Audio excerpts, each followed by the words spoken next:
To manifest your desires, you want to think from the end point.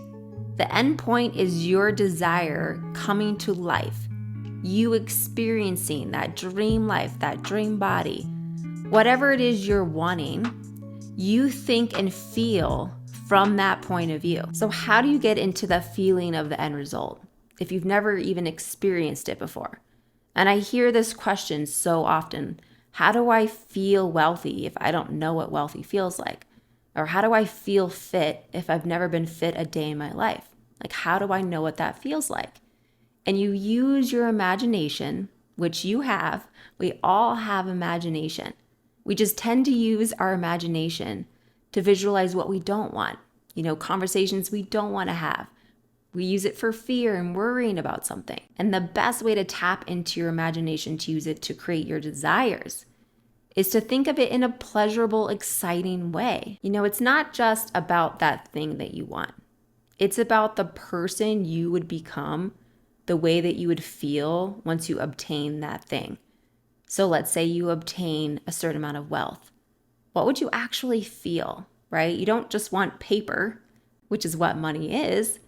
You want what that paper represents, which is freedom, which is success, to feel proud of yourself, to feel like you're accomplished.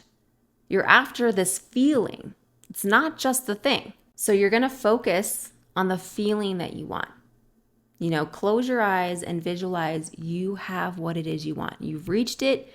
You're at that end result. What feeling takes over your body? What is that feeling that you've been craving to feel?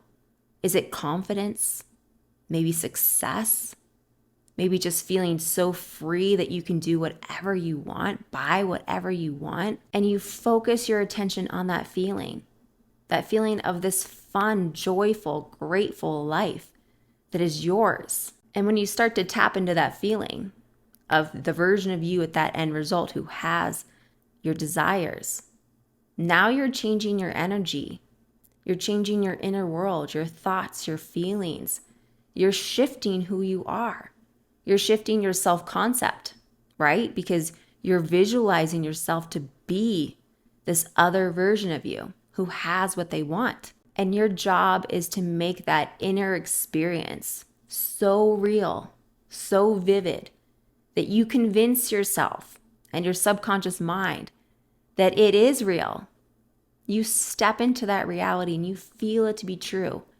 And it's such a strong, overwhelming experience that you crave to go back there. You can't wait to visualize it because it feels so good. It feels good to live in that reality. And when something is pleasurable, we want to experience it again. And so this will naturally create this craving for you to keep wanting to imagine and visualize it over and over and over again.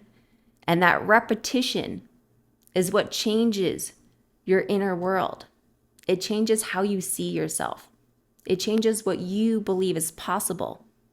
Once you experience this imagined reality, and it's so vivid, and it feels so real, you have now shifted your inner world, and therefore your outer world has no option to reflect back to you what you're putting out there. It's a mirror. It's your inner world pushed out, reflecting back to you. And your imagination is the key to do that.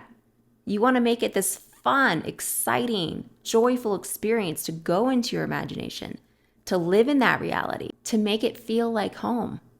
It should feel like where you belong, what's natural to you.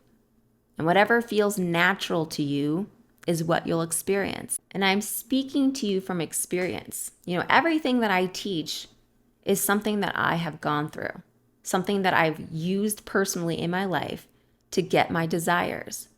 And I have learned that if you can imagine something so vividly and you stay there in that pleasurable dream scenario, you will experience it. A long time ago, I actually used this technique before I even ever read about it. It came naturally to me. I had never experienced feeling confident before or feeling really comfortable in my body. And I would visualize and picture that end result using my imagination. Because like I said, I'd never experienced it before. This was something totally new to me. So I had to create this imagined reality where I was my dream physique. You want to actually be in that imagined reality, not just watching it like a movie. You want to step into it. I would visualize myself putting on an outfit, like literally seeing my legs, seeing my body, putting on this cute outfit that I dreamed of wearing. I could see it so vividly. I saw the color of the outfit. I saw myself in the outfit from first person perspective, like you're looking in the mirror. It is you, right? And then I visualized this imagined scenario of me meeting up with my friends and them congratulating me and telling me how amazing I look. And I felt that confidence. I felt that amazing, proud feeling like I did it. I finally did it. And that was so exciting to me. To live in that reality was like everything I ever wanted at that time in my life. And I kept wanting to go back and live in that reality. And the more I visited that reality and imagined my life at that end result, that end point, I would feel proud. I would feel confident. I'd feel everything I wanted to feel as if it already happened. And that's how I changed my self-concept, my inner world. And when you change your inner world, your actions naturally flow out of you. You don't have to even force it or think about it. It's natural because you're taking actions from this new self-concept of feeling proud, of feeling confident about yourself, of feeling like I did it. I can do anything I want. And that's how I lost weight. I changed my self-core beliefs. I changed what I believed was possible. Even though I'd never experienced it before, I experienced it in my mind. And that's how reality works. You first create it in your mind. You experience it in your inner world. And then you experience it in your 3D reality, your outer world, our lives, right? So use your imagination to create your dream life. See it vividly. Get excited to step into that reality, to visit that world. And the more often you repeat this visualization practice, living from that end result, you getting excited to be that version of you, to experience those feelings where you're successful and confident and proud and loved and valued. The more you get into those feelings is when you start to reprogram yourself. You change your inner world, and then your outer world matches and aligns with that change that you made. All right, that's gonna wrap up today's video. I truly hope that this was helpful for you, that it helps you understand that you have conscious control over where you visualize, over your imagination, to you creating the life that you want. It all starts with you focusing your attention, imagining, living from that end result, and then you'll get whatever it is you want. And I hope you have a beautiful day, and I'll see you in the next video.